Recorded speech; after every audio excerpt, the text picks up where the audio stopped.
নমস্কার, ব্রেকিং বাংলায় আপনাদের স্বাগত। আমি জয়ন্ত মজুমদার। নিয়োগ দুর্নীতি মামলার তৃতীয় যে চার্জশিটটা জমা করেছিল সিবিআই, সেই চার্জশিটে দু জায়গায় অভিষেক বন্দ্যোপাধ্যায় নাম উল্লেখ ছিল, জনৈক অভিষেক বন্দ্যোপাধ্যায়। তার কোনো পরিচয় বা কিছু দেওয়া ছিল না। তো সেইটা আসার পরে আমি এক ব্যক্তির সঙ্গে কথা বলছিলাম, আমার সঙ্গে দীর্ঘদিনের পরিচয়, যার সঙ্গে বিজেপির রাজ্য নেতাদের, শীর্ষ নেতাদেরই রেগুলার বেসিসে কথাবার্তা হয়। তো সেই রকম ওই ব্যক্তির সঙ্গে আমি যখন কথা বলি, আমি তাকে বলেছিলাম যে এরকম সিবিআই চার্জশিটে অভিষেক বন্দ্যোপাধ্যায়ের নাম উল্লেখ করেছে, জনৈক, তার কোনো পরিচয় দেয়নি, তিনি কে বৃত্তান্ত। আমরা যেটা জানি যে সাধারণত কোনো চার্জশিটে কাউকে অভিযুক্ত বা কিছু উল্লেখ করলে তার নাম, বাবার নাম, ঠিকানা, পেশা, এভরিথিং, এবং তার স্ত্রী আছে কিনা, ছেলে মেয়ে, সমস্ত কিছু, তার ফ্যামিলি ডিটেলস, তার নিজের পার্সোনাল ডিটেলস, সেগুলো দেওয়া হয়। এবং দুটো নাম উল্লেখ করে সিবিআই কি আলটিমেটলি আদালতে কিছু করতে পারবে অভিষেক বন্দ্যোপাধ্যায়কে? আমি তার কাছে এটা বলেছিলাম। তো বলার পরে তিনি আমাকে বলেছিলেন যে অভিষেক বন্দ্যোপাধ্যায় কনভিকশন হয়ে গেছে। কেন? বলে দু জায়গার নাম উল্লেখ করে দিয়েছে সিবিআই চার্জশিটে, আর কিছু দেয়নি, তাকে অ্যাকিউজড বলেনি, কিছুই বলেনি, কিন্তু কনভিকশন হয়ে গেছে। আর কেন? বলে এই যে আবার মিডিয়া হই হই করবে এটা নিয়ে, সোশ্যাল মিডিয়া তার থেকে 10 গুণ বেশি করবে, তাতেই মানুষের মধ্যে একটা পারসেপশন হবে যে আরে বাবা, সত্যি কথা, অভিষেক বন্দ্যোপাধ্যায় কিছু করেছে। কালীঘাটের কাকু সুজয় কৃষ্ণ ভদ্র, তিনি লিপস অ্যান্ড বাউন্সের কি বলে সঙ্গে যুক্ত ছিলেন।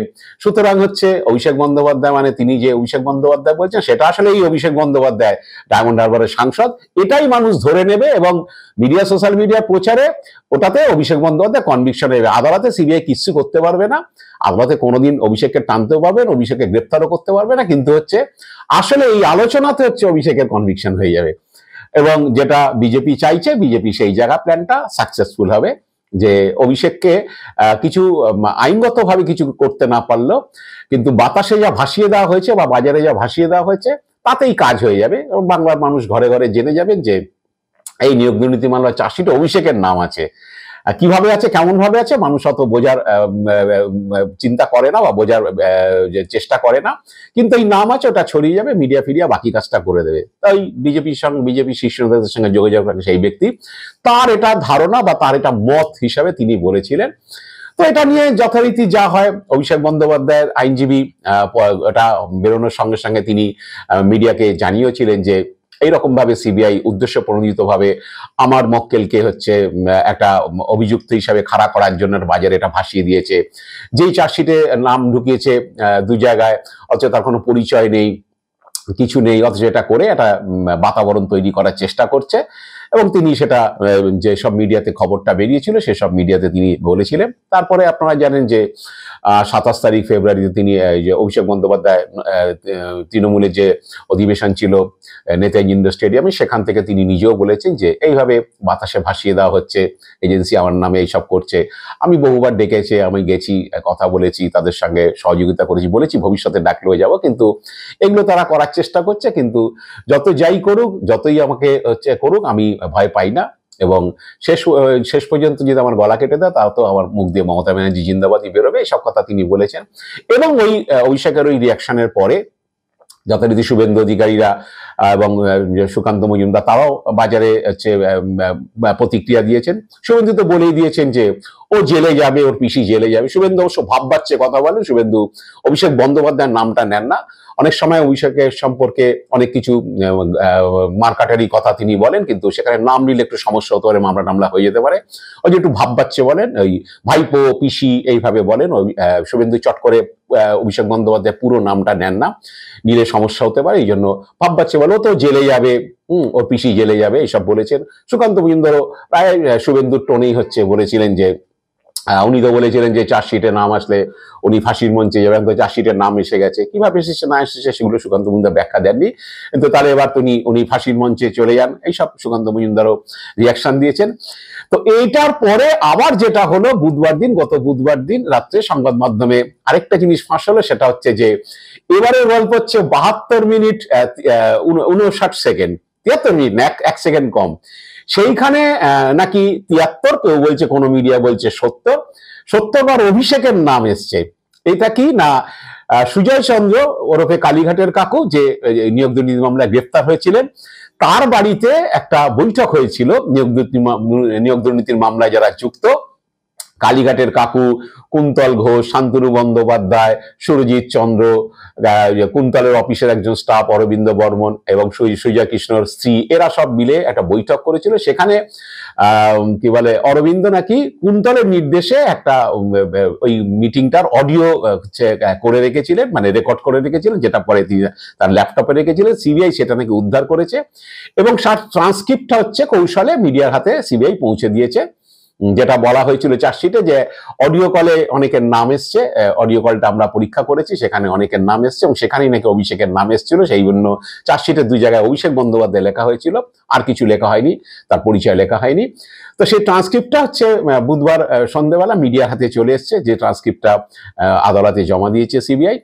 তো সেই ট্রান্সক্রিপ্টে বাবা 72 মিনিট 59 সেকেন্ডের ট্রান্সক্রিপ্ট জমা দিয়েছে, সেখানে 73 বার অভিষেকের নাম এসছে। আবার একেবারে সমাজ মাধ্যম ঝাঁপিয়ে পড়লো, একেবারে যে এবার আর দেখে কে, এই ঢুকলো বলে কোমরে দড়ি।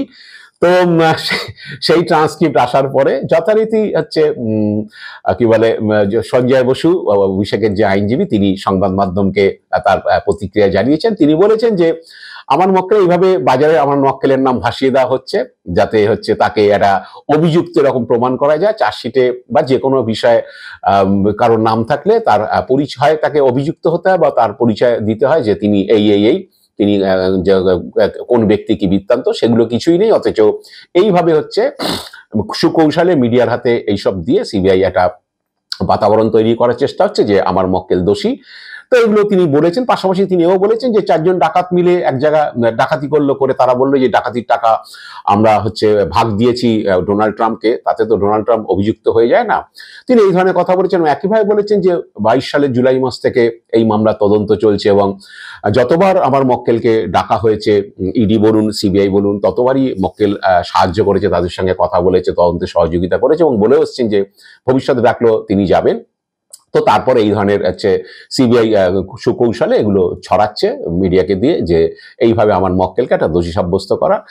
এবার এটা তো সঞ্জয় বসু আমাদের অভিষেকের আইনজীবী বলেছেন, কিন্তু হাইকোর্টে বছর দেড়েক আগে যখন ইডি অভিষেকের নামে রিপোর্ট জমা দিয়েছিল জাস্টিস তীর্থঙ্কর ঘোষের বেঞ্চে, সেই সময় কিন্তু ইডি যে রিপোর্ট জমা দিয়েছিল তাতে তীর্থঙ্কর ঘোষ অভিষেককে কি বলে রক্ষা কবচ দিয়ে বলেছিলেন যে ইডির রিপোর্টে কিছুই নেই, কালীঘাটের কাকুর একটা কথা আছে এবং সে কথা থেকে এটা প্রমাণিত হয় না যে অভিষেক বন্দ্যোপাধ্যায় এই নিয়োগ দুর্নীতির মামলায় রয়েছে। তিনি বলেছেন যে কারো নাকি চাকরি পায়নি, তার কাছে এসেছিল, তিনি বলেছেন যে আমি সাহেবকে বলে দেব, এই কথাটুকু আছে। তো তাতে প্রমাণ হয় না যে এই মামলাতে তিনি আছেন। এটা ইডির তদন্ত রিপোর্ট আমাকে যেটা দেওয়া হয়েছে সেটার উপর দাঁড়িয়ে বলছি। জাস্টিস তীর্থঙ্কর ঘোষ এটা বলার পরে অভিষেক যথারীতি সেই রক্ষা কবচ পায়। যাই হোক, এখন আমার কথা হলো যে সেই যে ব্যক্তির কথা দিয়ে শুরু করেছিলাম, যে যিনি বলেছিলেন যে অভিষেক বন্দ্যোপাধ্যায়ের কনভিকশনটা হয়ে গেছে, আদালতে সিবিআই কিছু করতে পারবে না।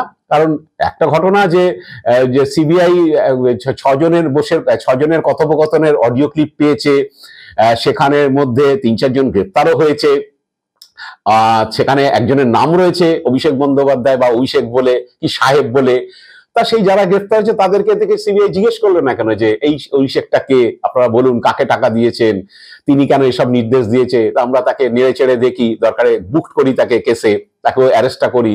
তাদের তো হাতে পাওয়াই গিয়েছিল সিবিআই, তো বা অনেকে এখনো কাস্টডিতেও রয়েছে, 2 জন জামিন পেয়েছে, অনেকে কাস্টডিতে রয়েছে, তাদেরকে জিজ্ঞাসাবাদ করেই তো আরেকজনকে গ্রেফতার করা যায়।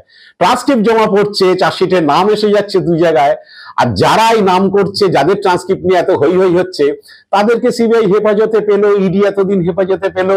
তাই এই ট্রান্সক্রিপ্ট, এই কি বলে অডিও ক্লিপে যার নাম রয়েছে তার ব্যাপারে সিবিআই তাদের থেকে জানতে চাইলো না যে কি ট্রানজাকশন হয়েছে, ভাই এই নিয়োগ দুর্নীতির টাকা কত নিয়েছেন অভিষেক বন্দ্যোপাধ্যায়, একটু তোমরা বলো, যার নাম তোমরা এত আলোচনা করেছো কালীঘাটের কাকুর বেহালার বাড়িতে বসে। তা সেই ধরে অভিষেককে গ্রেপ্তার করতে পারলো না। এটা তো সহজ পন্থা, এবং কোর্টে তো তাই বলবে যে এরা অভিযুক্ত, এরা টাকা নিয়েছে প্রার্থীদের থেকে, চাকরি প্রার্থীদের থেকে, সেই টাকার ভাগ দিয়েছে অভিষেককে, এরা সেখানে মিটিং করেছে, সেই মিটিং অডিও ক্লিপ আমাদের হাতে এসছে, তাদেরকে জিজ্ঞাসাবাদ করেছি, করে প্রমাণ পেয়েছি, পেয়ে আমরা অভিষেককে ধরেছি। তো সেটা হলো না কেন? আসলে হচ্ছে ওইটা বাজারে ছেড়ে দিতে হবে, কারণ আবার এই গ্রেফতারি নিয়ে আবার দ্বিমত আছে বিজেপির মধ্যে। মানে এটা বিজেপি সিবিআই যৌথ প্ল্যান, এরকম ধরনের প্ল্যানই চলছে, আমরা দেখে আসছি গত 10-11 বছরে বহু এরকম হয়েছে। কারণ হচ্ছে আপনাকে বলে দিই যে এই গ্রেফতারি টেফতারি জেলে ঢুকিয়ে দেওয়াটা হতো, এগুলোতে শুভেন্দু অধিকারী খুব বিশ্বাসী। কিন্তু আবার এই গ্রেফতারি করলে আখেরে রাজনৈতিক লাভ হয়, এইটাতে আবার হচ্ছে সুকান্ত মজুমদারের একটু আবার আপত্তি আছে। কারণ এটা আমার বলার বিষয় না, এটা হচ্ছে সুকান্ত মজুমদার নিজেই বলেছেন গত লোকসভা ভোটের ফল বেরোনোর পরে হুগলির একটি কর্মী সভায় গিয়ে। এই অনেকে বলেন যে সিবিআই কে দিয়ে অমুককে গ্রেপ্তার করিয়ে দাও, অনেকে বলেন যে অমুককে যে গ্রেপ্তার করাও, তমুককে গ্রেপ্তার করাও, এইসব বলে। আসলে কি সিবিআই কে দিয়ে ইডি কে দিয়ে গ্রেপ্তার করিয়ে লাভ কিছু হয়? তিনি তখন বীরভূমের একটা উদাহরণ দিয়েছিলেন যে এই তো অনুব্রত মণ্ডলকে তো সিবিআই গ্রেপ্তার করলো, ইডি গ্রেপ্তার করলো, তা কি হয়েছে? বীরভূমে গতবার লোকসভায় যে দুটো আসন তৃণমূল জিতেছিল, এবারের লোকসভা ভোটে তো তার থেকে বেশি মার্জিনে জিতেছে। গ্রেপ্তার করলেই হবে? আসলে তা না। ওই সিবিআই ইডি দিয়ে গ্রেপ্তার করিয়ে যে বিরাট কিছু লাভ হবে তা নয়। আর নরেন্দ্র মোদী হচ্ছে বারে বারে এসে ভোট বাড়িয়ে দিয়ে যাবে না। ভোটটা করতে হলে, ভোটে ভালো ফল করতে হলে সাংগঠনিকভাবে শক্তিশালী হতে হবে, এটা সুকান্ত মজুমদার নিজেই বলেছিলেন হুগলির সেই কর্মী সভাতে।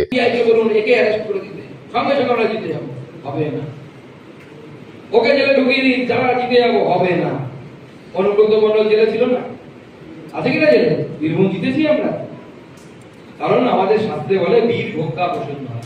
তো এই নিয়ে দ্বিমত আছে। আসলে এখন আর ওসব না, গ্রেপ্তার টেপ্তার না, গ্রেপ্তার করার মতো মেটেরিয়ালও সিবিআইয়ের হাতে নেই। কিন্তু একটা জিনিস আছে, সেটা হচ্ছে যে বাজারে ভাসিয়ে দাও, বাজারে ভাসিয়ে দাও, মিডিয়াকে খাইয়ে দাও, তাই নিয়ে হই হই হোক, সোশ্যাল মিডিয়াতে হই হই হোক, তাতে সিবিআই কোর্টে গিয়ে অভিষেক বন্দ্যোপাধ্যায়ের নামে 1% বা 0.01% কিছু প্রমাণ করতে না পারলে বাজারে ভাসিয়ে দেওয়ার ফলে কিন্তু তাকে ঘুরিয়ে কনভিকশন করিয়ে দেওয়া হবে। যেটা আমি প্রথম শুরু করেছিলাম যে ব্যক্তির কথা দিয়ে, যে অভিষেক বন্দ্যোপাধ্যায়কে নিয়ে সিবিআই আদালতে কিছু করতে পারবে না, কিন্তু আসলে তার কনভিকশন হয়ে গেছে।